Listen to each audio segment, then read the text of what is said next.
Ever since Mom passed away, my mother-in-law Olivia and sister-in-law Zoe keep barging in every time I'm alone at home. How can you not entertain us when we've gone out of our way to visit? Unbelievable! We'll get steaks again, so you're paying, all right? Zoe is laughing alongside her. I've been living through these hellish days for 2 years now. Now my son and daughter have moved out to attend university in the city. Then one day, with just my husband and me at home, Matthew dropped a bombshell. Next week, my parents and sister's family are moving in, so clear out your room. And to top it off, Matthew says I'm in the way and should leave.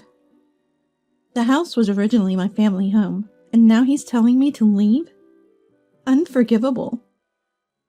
I decided without hesitation to take certain steps. Then I'll just clear out the house. Matthew smirked maliciously when I said that. Oblivious Matthew left for a business trip. I immediately made the necessary calls for the plans I had in place. Before Matthew returned, I had everything arranged and left the house. I can imagine Matthew's shocked face when he comes back. My name is Mia, a 48-year-old housewife, living in my family home since getting married. After graduating high school, I went to college in Boston and worked there, spending my entire single life in Boston. However, on a rare visit back to the countryside, I ended up attending a local revitalization party. I had no intention of returning to the countryside, but I was forcibly dragged there by the people around me. I, being someone who can't say no when asked, reluctantly went. The local men, not often lucky in love, were desperate. Everywhere I looked, their eyes were gleaming with eagerness. Overwhelmed, I decided just to wait it out. That's when I noticed a man sitting quietly beside me. My future husband, Matthew. I was bored alone, so I shared some food with him. In return, as a thank you, he brought food to me, saying, I was gradually drawn to Matthew, a man of few words, but earnest. After all, I had no boyfriend back in Boston, nor was I in a particularly responsible position at work. Around that time, Dad had passed away, and with no siblings, Mom was living alone in the family home. Feeling tired of the city life, I started to think it wouldn't be so bad to marry and settle down in my hometown. So I married Matthew, and we began our life in my family home. Since my sister-in-law Zoe and her husband were living in the in-laws' house, Matthew was more than happy to live with my mom. We were blessed with 2 children, a son and a daughter, and our marriage seemed to be going well. However, after Mom passed away and the kids moved out to become independent, I faced a terrible ordeal. Matthew, always quiet, remained mostly silent even after marriage. He didn't involve himself much in parenting. He might be called a calm type of husband. As an only child, I was close to Mom and consulted her about everything. So I think I managed to raise my children the way I wanted with her help. But everything changed right after Mom died. Mom loved taking care of the family and lost her spirit quickly after the kids left for college in the city. Then she passed away not long after. I thought Matthew and I would spend our time together peacefully, but after Mom's death, Matthew changed, as if he became a different person. The once quiet Matthew started calling me you in a disrespectful way and became rude. Lay about. If you've got time, make some coffee, he'd say, lounging in the living room, bossing me around. He never used to lie down outside the bedroom, so what's happened to him? Maybe he was being considerate to my mom when she was alive. But now he's turned arrogant. Unlike anything I've seen, even as his wife. Maybe he's relaxing now that he no longer has to mind Mom. But such a drastic change is shocking to me. Our children, who occasionally come home, are astonished at Matthew's transformation. Moreover, even when the kids are home, Matthew sticks to the TV, refusing to leave the living room. If the kids try to change the channel, "Get out of the way, go somewhere else," he snaps. This really upsets them. Since Mom and I raised them, they feel uncomfortable with Dad, Matthew, dominating the place. So the children, initially returning on long weekends, now come only during the year-end holidays. No matter the absence of in-laws, this attitude is too much. Unable to bear it anymore, I tried to subtly bring up Matthew's behavior. "Hey, you've been acting different lately. What's going on?" "What's changed?" he retorted. "Since Mom passed away, maybe. You used to be so calm. But now you seem irritable." Matthew glared and replied in a harsh tone. "What are you talking about? I was just being considerate to your mom. But now that she's gone, I'm the head of this house. It's only natural for me to get angry if I don't like something."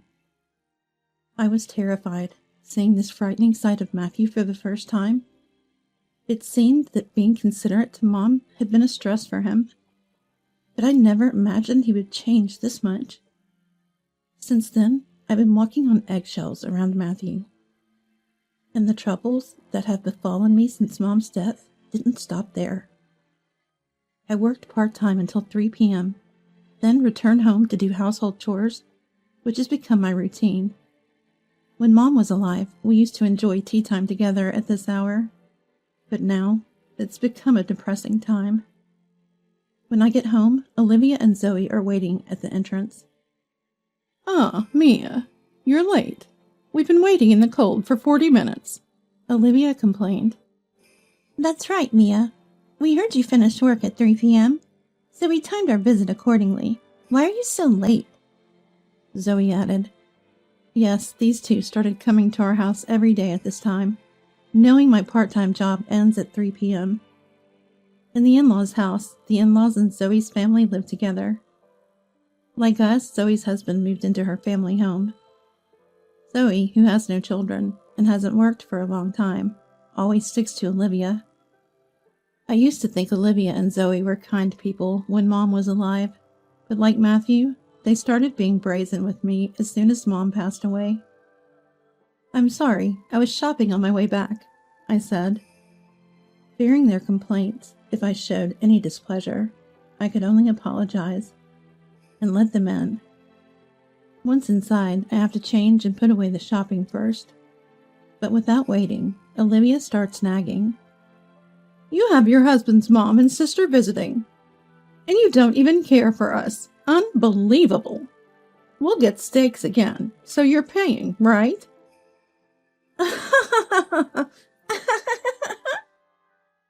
Zoe laughs along with her. Even though it's nearly 4 p.m., they insist on ordering steaks for delivery, and I always end up paying.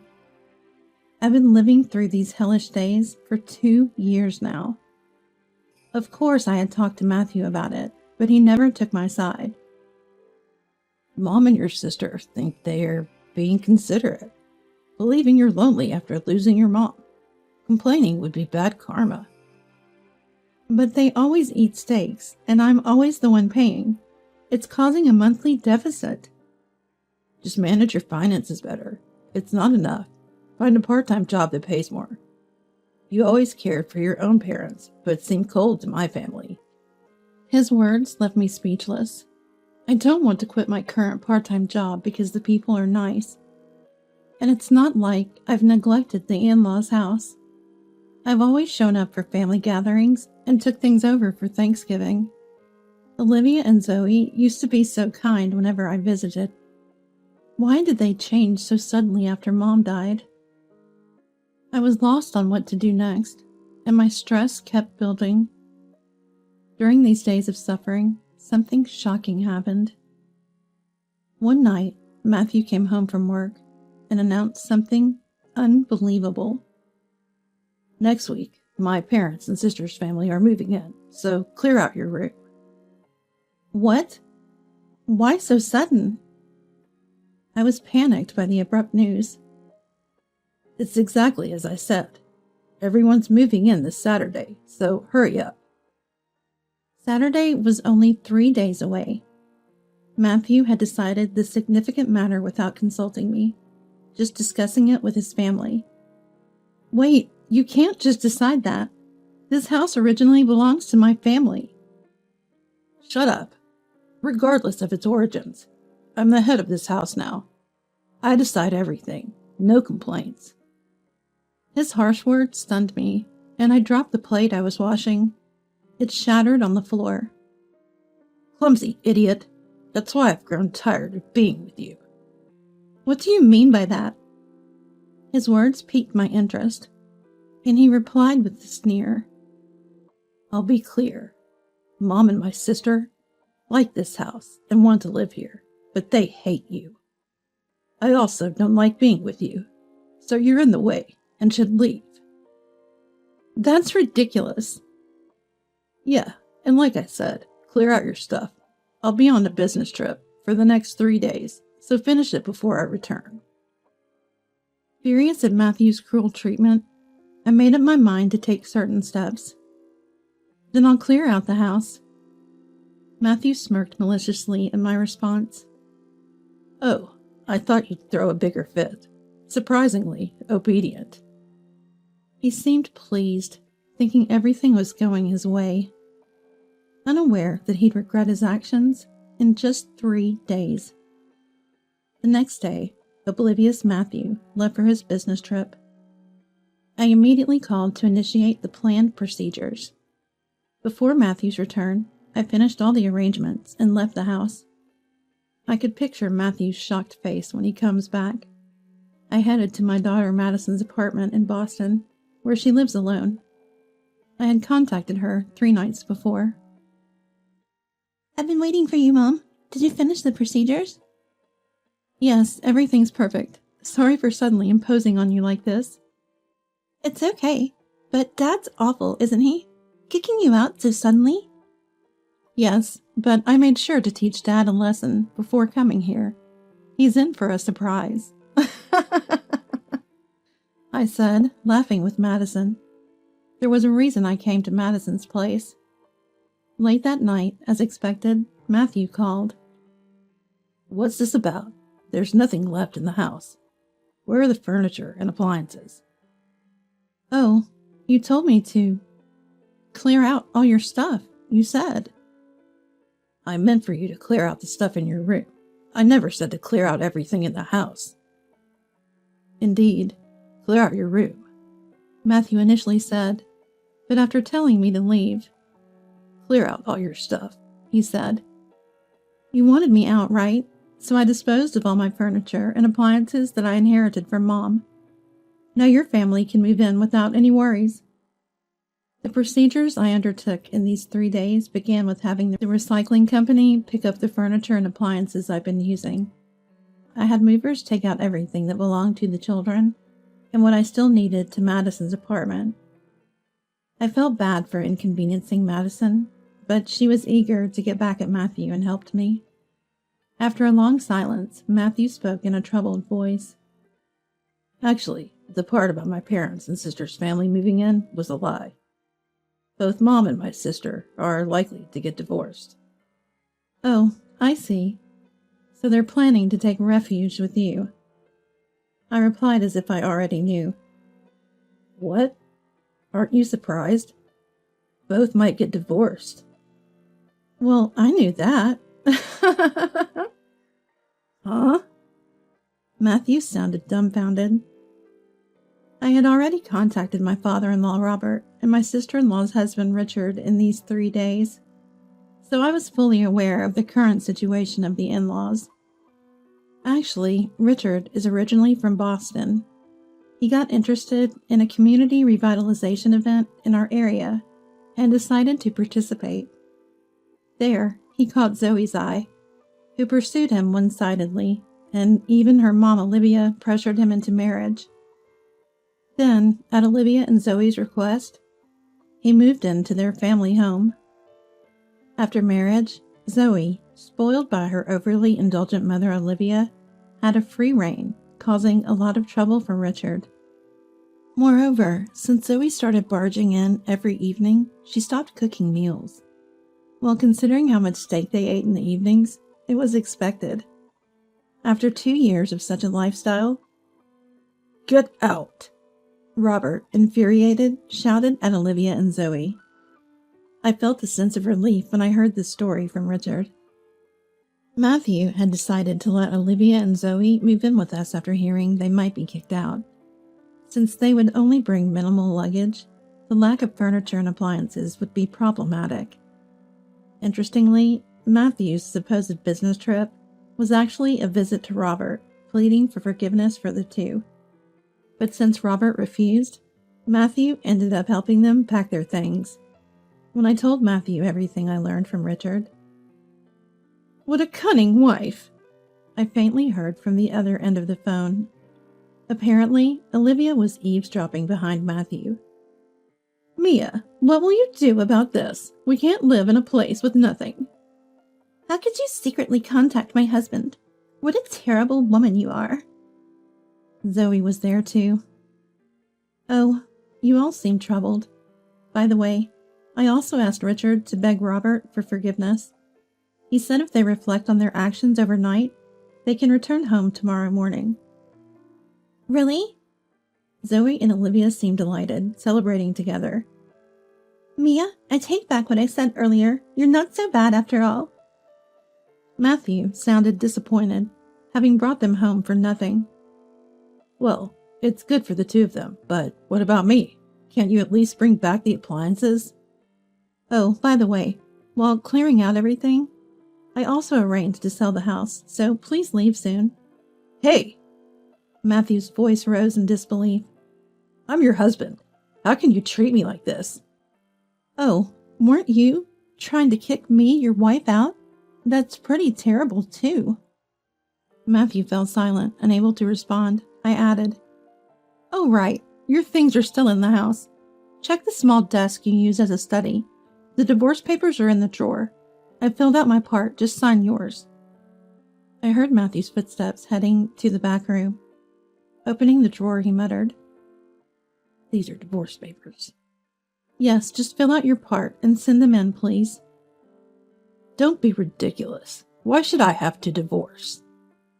"You wanted me to leave, right? That's the same as divorcing." Matthew must not have expected his actions to backfire this way. I thought he was silent, but then I heard crying. In a voice mixed with tears, he pleaded, "Please, I was wrong. I'll treasure you from now on. Could you reconsider? I'm begging you, believe me."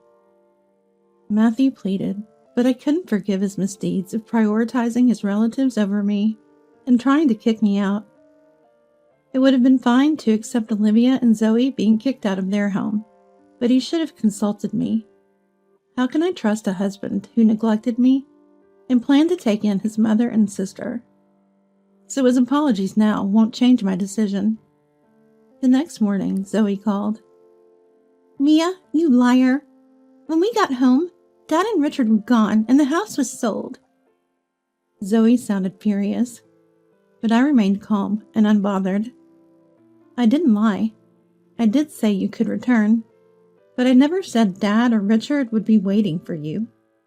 "Damn it, we were tricked." I heard Zoe and Olivia complaining in the background. Then Olivia noticed an anonymous envelope in the mailbox, opened it, and cried out loud. It contained a letter from Robert to Olivia and Zoe, along with divorce papers signed only by Robert and Richard. I already knew the contents from Robert. Robert had grown tired of Olivia's stubborn and selfish behavior and had been considering moving into a senior facility. This incident solidified his decision to sell the house and move. Richard also seemed to be returning to his family home in Boston to divorce the pampered Zoe. "Mia, do something. We'll have nowhere to live." "It's not my problem. Why not apologize to Richard and ask for forgiveness?" I suggested, but Zoe's pride wouldn't allow her to apologize. She started sobbing quietly. Olivia trying to console her. Poor thing, she said. Then she grabbed the phone and yelled, "This wicked wife, inhuman!" Though startled by her scream, I remained calm and delivered my final words. "Okay, take care. Goodbye." I heard a voice from the other end. "Wait a minute!" But I hung up without concern. I was done being dragged into their pace. Their selfish behavior caused their misfortune, yet they blamed me until the end. Soon Matthew and I will be divorced, making them strangers to me. Since then, I won't have to deal with them ever again. Matthew hesitated to file the divorce papers, so I hired a lawyer and started legal proceedings. Finally, the court proceedings ended, and I was officially divorced from Matthew. Matthew demanded half of the proceeds from the house sale, claiming it as marital property, but it was ruled not to be, and his claim was denied. "How can this be? I have nowhere to live now. How am I supposed to survive?" Matthew was outraged at the court's decision and started yelling at me, but the judge stopped him. He looked utterly defeated, but I felt no sympathy for him. If only he had shown some regret for letting Olivia and Zoe intrude daily. Our marriage ended in the worst possible way. Matthew, now also divorced from Olivia and Zoe, was looking for a new place to live. In our rural area, there were no affordable business hotels or internet cafes. A local friend told me they were seen setting up cardboard boxes for shelter in a park. Initially, Matthew reached out. "Help me." But those messages ceased. Maybe because his mobile phone service was stopped. Eventually, I heard rumors that they finally moved into a nearby abandoned apartment on the outskirts of town. Supporting Olivia and Zoe, who had never worked, must be tough for him. Zoe, still of working age, remains unemployed, likely due to her pride. I heard that Olivia and Zoe often argue loudly, becoming a nuisance to their neighbors. Olivia, once thought to be family-oriented, now only cared for herself, seeing Zoe more as a burden in their current situation. Matthew, unhappy living with them, apparently spends a lot of time at slot parlors, likely squandering his earnings. Local friends keep me updated on their situation through messages and calls. Though their stories are no longer my concern, I can't help but feel a bit of schadenfreude. And now I live in Boston. Just before my divorce, I had consulted Richard, who had returned to Boston after divorcing Zoe, about my future plans. Richard's brother owns a food company, and he offered me a job there. I stayed with Madison for a while, but eventually found my own small apartment with Richard's help. I am incredibly grateful to Richard for his endless support. We share similar experiences, having both suffered in our marriages after meeting our spouses at the same community event, which hasn't been held for decades. Despite being away, I still care about my hometown. I worried it might become depopulated, but it seems the younger generation now uses dating apps, leading to more marriages. It's said that in my hometown, particularly because there are few opportunities to meet people nearby, many couples meet and get married through dating apps. Also, many remote workers are moving to rural areas for cheaper housing, bringing more young people to my hometown. Hearing about the revitalization of my hometown brings me joy. I'm considering moving back eventually to spend my later years in the countryside. Recently, I've started a relationship with Richard, contemplating remarriage.